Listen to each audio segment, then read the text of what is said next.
Hi hello friends, welcome back to Mr Mrs Lakshmiran vlogs. ಎಲ್ಲರೂ ತುಂಬಾ ಚೆನ್ನಾಗಿದ್ದೀರಾ ಅಂತ ಭಾವಿಸ್ತಾ ಈ ವ್ಲಾಗ್ನ ಶುರು ಮಾಡ್ತಿದ್ದೀನಿ. ಇವತ್ತು ನಾವು ತುಂಬ ದಿನದ ಅರಕೆ ತೀರ್ಸೋದಕ್ಕೋಸ್ಕರ 800 ವರ್ಷದ ಹಳೆ ದೇವಸ್ಥಾನಕ್ಕೆ ಹೋಗ್ತಾ ಇದ್ದೀವಿ. ಈ ದೇವಸ್ಥಾನ ಯಾವುದು ಅಂತ ಕೇಳ್ತೀರಾ? ಧರ್ಮರಾಯನ್ ದೇವಸ್ಥಾನ ಬೆಂಗಳೂರಲ್ಲೇ ಇರೋದು. ನಮ್ಮ ಬೆಂಗಳೂರಲ್ಲಿ 800 ವರ್ಷದ ಹಳೆ ದೇವಸ್ಥಾನ ಇದೆಯಾ ಅಂತ ಹೇಳಿದ್ರೆ ತುಂಬಾ ಆಶ್ಚರ್ಯ ಆಗುತ್ತಲ್ವಾ. ಈ ದೇವಸ್ಥಾನ ಕೆಂಪೇಗೌಡರಿಂದ ಸ್ಥಾಪನೆ ಆಗಿರೋದು. 1530ರಲ್ಲಿ ಈ ದೇವಸ್ಥಾನನ ಕಟ್ಟಿದ್ದಾರೆ. ಬಟ್ ಇವಾಗ ಅದು ಸ್ವಲ್ಪ ಇಂಪ್ರೂವ್ಮೆಂಟ್ಸ್ ಆಗಿ ಈ ರೀತಿಯಾಗಿ ಡೆವಲಪ್ ಆಗಿದೆ. ಈ ದೇವಸ್ಥಾನನ ನೋಡೋದಕ್ಕೆ ತುಂಬಾ ಅದೃಷ್ಟ ಮಾಡಿರಬೇಕು. ನಮಗಂತೂ ಇದು ತುಂಬಾ ಇಂಪಾರ್ಟೆಂಟ್ ದೇವಸ್ಥಾನ ಅಂತ ಹೇಳ್ಬೋದು. ಸುಮಾರು ದಿನ ಆಗೋಗ್ಬಿಟ್ಟಿತ್ತು ನಾವು ಹರಕೆ ಕಟ್ಕೊಂಡು ಅದನ್ನು ತೀರ್ಸೋದಕ್ಕಾಗೇ ಇರಲಿಲ್ಲ. ನಮ್ಮ ಪುಟಾಣಿ ಹುಟ್ಟಿದ ಮೇಲೆ ಹೋಗಬೇಕು ಅಂತ ಅಂದ್ಕೊಂಡ್ವಿ. ಇದೇ ಫಸ್ಟ್ ಟೈಮು ನಾವು ಬರ್ತಿರೋದು ಮತ್ತೆ ಇಲ್ಲಿಗೆ. ಸುಮಾರು ಜನ ವನ್ನಿಕುಲ ಕ್ಷತ್ರಿಯರಿಗೆ ಈ ದೇವಸ್ಥಾನ ಗೊತ್ತೇ ಇರುತ್ತೆ. ಇನ್ನು ಕಾಮನ್ ಆಗಿ ನೀವು ಬ್ಯಾಂಗ್ಳೂರಲ್ಲಿ ಹುಟ್ಟಿದ್ರೆ ಈ ದೇವಸ್ಥಾನಕ್ಕೆ ಹೋಗಿರ್ತೀರಾ ಅಂತ ಅಂದ್ಕೊಳ್ತೀನಿ. ವಿಶ್ವವಿಖ್ಯಾತಿ ಬೆಂಗಳೂರು ಕರ್ಗ ಯಾರಿಗೆ ತಾನೇ ಗೊತ್ತಿಲ್ಲ ಹೇಳಿ. ಸೀರಿಯಸ್ಲಿ ಆ ದಿನ ಕಣ್ ತುಂಬ್ಕೊಳ್ಳೋದಕ್ಕೆ ಎಷ್ಟೋ ಲಕ್ಷಾಂತರ ಜನಗಳು ಈ ದೇವಸ್ಥಾನ ಹತ್ರ ಬರ್ತಾರೆ. ಹೊರಗಡೆ ನೋಡಿದ್ರೆ ಇಷ್ಟು ಪುಟಾಣಿ ಜಾಗ ಇರುತ್ತೆ. 1-2 ಕಾರು ಪಾರ್ಕ್ ಮಾಡೋದಕ್ಕಾಗಲ್ಲ, ಆ ಥರದ್ದು ರೋಡ್ ಅದು. ಬಟ್ ಆ ರೋಡಲ್ಲಿ ಆಲ್ಮೋಸ್ಟ್ 7-8 ಲಕ್ಷ ಜನವರೆಗೂ ದೇವರನ್ನ ನೋಡೋದಕ್ಕೋಸ್ಕರ ಆ ದಿನ ಸೇರ್ತಾರೆ. ಈ ದೇವಸ್ಥಾನದಲ್ಲಿ ಶುಕ್ರವಾರ ಮತ್ತು ಹುಣ್ಣಿಮೆ ದಿನ ವಿಶೇಷವಾಗಿ ಪೂಜೆ ಆಗುತ್ತೆ. ನಾವು ಶುಕ್ರವಾರದ ದಿವಸನೇ ಮಡ್ಲಕ್ಕಿ ತುಂಬಬೇಕು ಅಂತ ಹೇಳಿ ದೇವಸ್ಥಾನಕ್ಕೆ ಹೋಗಿದ್ದು. ನಾನು ಹರಕೆ ಕಟ್ಕೊಂಡಿದ್ದೆ, ಪಾಪು ನನಗೆ ಹುಷಾರಾಗಿ ನನ್ನ ಮಡ್ಲು ಬಂದು ಸೇರಿದ್ರೆ ತಾಯಿಗೆ ಮಡ್ಲಕ್ಕಿ ತುಂಬಿಸ್ತೀನಿ ಅಂತ ಹೇಳಿ. ಸೊ ಅದು ಒಳ್ಳೆ ರೀತಿಯಾಗಿ ಆಯಿತು ಅಲ್ಲ. ಅದಾದಮೇಲೆ ನಾವು ಹೋಗೋಕ್ಕೆ ಚಾನ್ಸೇ ಸಿಕ್ಕಿಲ್ಲ. ಸರಿ, ಈ ಥರ ತಡ ಮಾಡಬಾರ್ದು ಅಂತ ಹೇಳಿಬಿಟ್ಟು ಇವತ್ತು ಹೇಗೋ ಚಾನ್ಸ್ ಸಿಕ್ತು ಅಂತ ಹೇಳಿ ಈ ಫ್ರೈಡೇ ದೇವಸ್ಥಾನಕ್ಕೆ ಹೋಗಿದ್ವಿ. ದೇವಸ್ಥಾನದಲ್ಲಿ ಇನ್ನೂ ಪೂಜೆ ಶುರು ಆಗಿರಲಿಲ್ಲ. ನಿಧಾನಕ್ಕೆ ಅಲಂಕಾರ ಮಾಡಿ ಪೂಜೆ ಮಾತ್ರ ತುಂಬಾ ಚೆನ್ನಾಗಿ ಮಾಡ್ತಾರೆ. ಆಲ್ಮೋಸ್ಟ್ 7 o'clock ಆಗಿತ್ತು, ಇನ್ನೂ ಅಲಂಕಾರನೇ ಮುಗ್ದಿರಲಿಲ್ಲ. ಸೊ ಅಮ್ಮ ಮಡ್ಲಕ್ಕಿ ತಟ್ಟೆನ ರೆಡಿ ಮಾಡ್ಕೊಳ್ತಿದ್ರು. ಇನ್ನು ದೇವಸ್ಥಾನದ ಬಗ್ಗೆ ಹೇಳಬೇಕು ಅಂತ ಹೇಳಿದ್ರೆ ತುಂಬ ತುಂಬಾ ಚೆನ್ನಾಗಿದೆ ದೇವಸ್ಥಾನ. 800 ವರ್ಷದ ಹಳೆ ದೇವಸ್ಥಾನ ಅಂತ ಹೇಳಿದ್ರೆ ಯಾರೂ ನಂಬೋದೇ ಇಲ್ಲ. ಈಗ ಸ್ವಲ್ಪ ಡೆವಲಪ್ಮೆಂಟ್ಸ್ ಮಾಡಿದ್ದಾರೆ. ಇಲ್ಲಿ ಆದಿಶಕ್ತಿ ದ್ರೌಪದಿ ದೇವಿ ನೆಲೆಸಿರೋದು. ಮತ್ತು ಪಂಚಪಾಂಡವರನ್ನ ಕೂಡ ಪೂಜೆ ಮಾಡ್ತಾರೆ. ನಾವು ಗಂಟೆ ಪೂಜಾರಿ ವಂಶದವರು ಅಂತ ಹೇಳ್ಕೊಳ್ಳೋದಕ್ಕೆ ತುಂಬಾ ಹೆಮ್ಮೆ ಆಗುತ್ತೆ.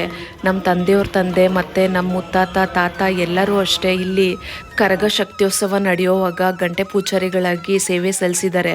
ಸುಮಾರು ವರ್ಷಗಳ ಕಾಲ ಆ ತಾಯಿಗೆ ಸೇವೆನ ಅರ್ಪಿಸುವಂಥ ಆಶೀರ್ವಾದ ನಮಗೆ ಸಿಕ್ಕಿತ್ತು ಅಂತ ಹೇಳಿ ತುಂಬಾ ಖುಷಿ ಇದೆ. ಈಗಲೂ ಕೂಡ ನಮ್ಮ ಮಾವಂದಿರು ಮತ್ತು ಅಣ್ಣಂದಿರು ಇಲ್ಲಿ ಗಂಟೆ ಪೂಜಾರಿಯಾಗಿ ಸೇವೆ ಸಲ್ಲಿಸ್ತಾ ಇದ್ದಾರೆ. ಅದು ನಮ್ಮ ಭಾಗ್ಯನೇ ಸರಿ. ಪ್ರತಿ ವರ್ಷ ಚಿತ್ರ ಪೌರ್ಣಮಿ ಬಂದಾಗೆಲ್ಲನೂ ಅಷ್ಟೇ ಕರ್ಗ ನೋಡೋದಕ್ಕೋಸ್ಕರ ಅಲ್ಲಿ ಕಾತ್ರದಿಂದ ಕಾಯ್ತಾ ಇರ್ತೀವಲ್ಲ. ಜನ ಜಂಗುಳಿ ಹೆಂಗಿರುತ್ತೆ ಅಂತ ಹೇಳಿದ್ರೆ ಅಲ್ಲಿಂದ ವಾಪಸ್ ಬರೋದೇ ಕಷ್ಟ ಅನ್ನಿಸ್ಬಿಡುತ್ತೆ. ಬಟ್ ಆ ಕ್ಷಣ ಆ ತಾಯಿನ ಕಣ್ತುಂಬಿಸ್ಕೊಳ್ತೀವಲ್ಲ, ಎಷ್ಟು ಸಂತೋಷ ಆಗುತ್ತೆ ಅಂತ ಹೇಳಿದ್ರೆ ಹಂಗೆ ಮೈಯೆಲ್ಲ ರೋಮಾಂಚನ ಆಗಿಬಿಡುತ್ತೆ. ಸೀರಿಯಸ್ಲಿ ಯಾವಾಗಲೂ ಅಷ್ಟೇ ದೇವ್ರನ್ನ ನೋಡಿದಾಗ ನನಗೆ ಲಿಟ್ರಲಿ ಗೂಸ್ ಬಂಪ್ಸ್ ಆಗುತ್ತೆ. ಎಷ್ಟು ಭಯ ಆಗುತ್ತೆ ಅಂತ ಹೇಳಿದ್ರೆ ಆ ಕ್ರೌಡಲ್ಲಿ ಆ ಬೆತ್ತ ಮತ್ತು ಕತ್ತಿ ಇಟ್ಕೊಂಡು ದೇವರು ಹತ್ರ ಬಂದ್ರೇ ಒಂಥರ ಅನಿಸ್ಬಿಡುತ್ತೆ. ನಾವೆಲ್ಲ ಚಿಕ್ಕನಿನಲ್ಲೂ ಬೆಂಗಳೂರು ಕರ್ಗನ ನೋಡಿ ಬೆಳೆದವರು. 7 ಗಂಟೆಗೆ ನಾವು ಚಿತ್ರ ಪೌರ್ಣಮಿಗೆ ದೇವಸ್ಥಾನ ಹತ್ರ ಹೋಗಿ ಮಾಡಿ ಮೇಲೆ ಯಾವಾಗ ಜಾಗ ಸಿಗುತ್ತೋ ಅಂತ ಸ್ಪೇಸ್ ಮಾಡಿ ಕೊಟ್ಬಿಡೋರು ನಮ್ಮ ತಾತ. ಸೊ ನಾವು ವೆಯ್ಟ್ ಮಾಡ್ತಾ ಇದ್ವಿ. ದೇವಿ ಆಚೆ ಬರೋದಕ್ಕೆ ಒಂದ್ಸತಿ 1 o'clock ಆಗುತ್ತೆ, ಅಥವಾ ಬೆಳಗಿನ ಜಾವ 3 ಗಂಟೆ ಕೂಡ ಕಾದಿರುವಂಥ ದಿನಗಳುಂಟು. ನಿದ್ದೆ ಮಾಡಿಕೊಂಡು ತೂಗೂಡಿಸ್ಕೊಂಡು ಅಲ್ಲೇ ಕಾಯ್ಕೊಂಡು ಕೂತಿರ್ತಾ ಇದ್ವಿ. ಎಷ್ಟು ಜನ ಇರ್ತಾರೆ ಅಂತ ಹೇಳಿದ್ರೆ ಲಕ್ಷಾಂತರ ಜನ. ಅಲ್ಲಿ ನಿಂತ್ಕೊಳ್ಳೋಕ್ಕೂ ಜಾಗ ಇರೋದಿಲ್ಲ. ಜಾಗ ಸಿಕ್ಕರೆ ಸಾಕಪ್ಪ ಅಂತ ಅನಿಸೋವಂಥ ಪರಿಸ್ಥಿತಿ. ಆ ದೇವಿ ಯಾವಾಗ ಹೊರಗಡೆ ಬರ್ತಾರೆ ಕಾಳೆಸೋದಾಗುತ್ತಲ್ವ, ಆಗ ಮೈಯೆಲ್ಲ ಫುಲ್ಲು ರೋಮಾಂಚನ ಆಗಿಬಿಡುತ್ತೆ. ಯಾವ ನಿದ್ದೆ ಇದ್ರೂ ಅಷ್ಟೇ ಪಟ್ಟಂತ ಹೋಗ್ಬಿಡುತ್ತೆ. ಅಷ್ಟು ಚೆನ್ನಾಗಿ ಅನಿಸುತ್ತೆ. ನೀವು ಒಂದ್ಸತಿ ಆದರೂ ಬೆಂಗಳೂರು ಕರ್ಗನ ನೋಡಿಲ್ಲ ಅಂದರೆ ನೀವು ನೋಡಲೇಬೇಕು. ಎವ್ರಿ ಇಯರ್ ಚಿತ್ರ ಪೌರ್ಣಮಿಗೆ ಬೆಂಗಳೂರು ಕರ್ಗ ಆಗೋದು. ಲಿಟ್ರಲಿ ನಾವು ದೇವ್ರನ್ನ ಪ್ರತ್ಯಕ್ಷವಾಗಿ ಕಂಡ್ರೆ ಯಾವ ರೀತಿ ನಮಗೆ ಮೈ ರೋಮಾಂಚನ ಆಗುತ್ತಲ್ಲ ಆ ರೀತಿ ಆಗುತ್ತೆ. ನಾವು ಜಸ್ಟು 5-6 ಗಂಟೆ ವೆಯ್ಟ್ ಮಾಡಿ ದೇವ್ರನ್ನ ನೋಡೋದಕ್ಕೆ ಒಂಥರ ಸ್ಟೇನಾಗಿ ಫೀಲ್ ಮಾಡ್ತೀವಿ. ಬಟ್ ಕರ್ಗ ಓರ್ತಾರಲ್ವ, ಅವರು 11 ದಿನ ವ್ರತ ಮಾಡಿ ಒಂದು ದಿನ ತಪ್ಪಿಸ್ದೆ ಪೂಜೆ ಮಾಡಿ ಕರ್ಗದ ದಿನ ಅವ್ರಿಗೆ ರೆಸ್ಟೇ ಇರೋದಿಲ್ಲ. ಸೀರಿಯಸ್ಲಿ 1 ಅವರ್ ಕೂಡ ಅವ್ರು ರೆಸ್ಟ್ ಮಾಡಿರಲ್ಲ ಅಂತ ಅಂದ್ಕೊಳ್ತೀನಿ. ಅಷ್ಟು ಲಕ್ಷಾಂತರ ಜನರ ಮಧ್ಯೆ 20-22 ಕಿಲೋಮೀಟ್ರ್ ಬರಿಗಾಲಲ್ಲೇ ನಡ್ಕೊತ ಅಷ್ಟೊಂದು ಭಾರ ಹೊತ್ತು ನಗುಮುಖವಾಗಿ ಅವರೆಲ್ಲರಿಗೂ ದರ್ಶನ ಕೊಡ್ತಾರಲ್ವ. ಸಾಮಾನ್ಯ ಮನುಷ್ಯನಿಗೆ ಅಷ್ಟೊಂದು ಭಾರ ಹೊತ್ಕೊಂಡು ಬರಿಗಾಲಲ್ಲಿ ಅಷ್ಟೊಂದು ದೂರ ನಡೆಯೋದು ಅಸಾಧ್ಯನೇ. ಅದು ನಗುಮುಖವಾಗಿ ಅಷ್ಟೊಂದು ಲಕ್ಷಾಂತರ ಜನರ ಮಧ್ಯೆ. ಸೀರಿಯಸ್ಲಿ ನಮ್ಮ ಮಕ್ಕಳನ್ನೇ ನಾವು ಒಂದು 2-3 ಅವರ್ ತೊಗೊಂಡು ಒಂದು ಸ್ವಲ್ಪ ದೂರ ನಡೆದ್ರೇ ಕೈಯೆಲ್ಲ ಮರ್ಗಟ್ಟೋದಂಗೆ ಅನಿಸುತ್ತೆ. ಮತ್ತು ಆ ದೇವಿ ಅಷ್ಟೊಂದು ಭಾರ ಹೊತ್ಕೊಂಡು ದೇವಸ್ಥಾನದಿಂದ ಅಷ್ಟೊಂದು ಜಾಗಕ್ಕೆಲ್ಲ ಹೋಗಿ ದರ್ಶನ ಕೊಟ್ಟು ಬರ್ತಾರಲ್ವ. ಇದು ದೇವಿ ಲೀಲೆ ಅಲ್ಲದೆ ಇನ್ನೇನು.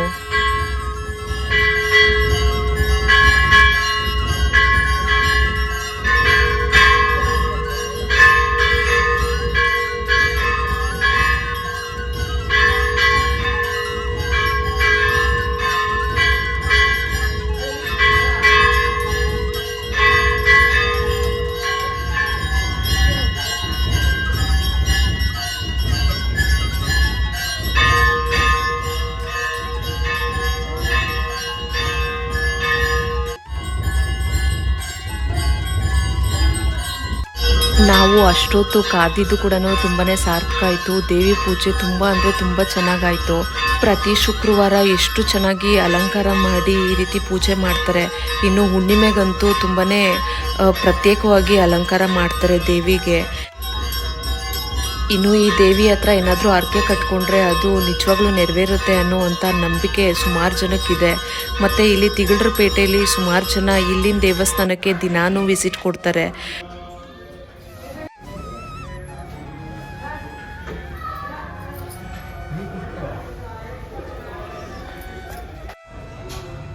ಆ ತಾಯಿ ಅಲಂಕಾರನ ನೋಡೋದಕ್ಕೆ 2 ಕಣ್ಣು ಸಾಲದು, ನೋಡ್ತಿದ್ರೆ ಕಣ್ಣು ತುಂಬಿ ಬಂದ್ಬಿಡ್ತು ನನಗೆ.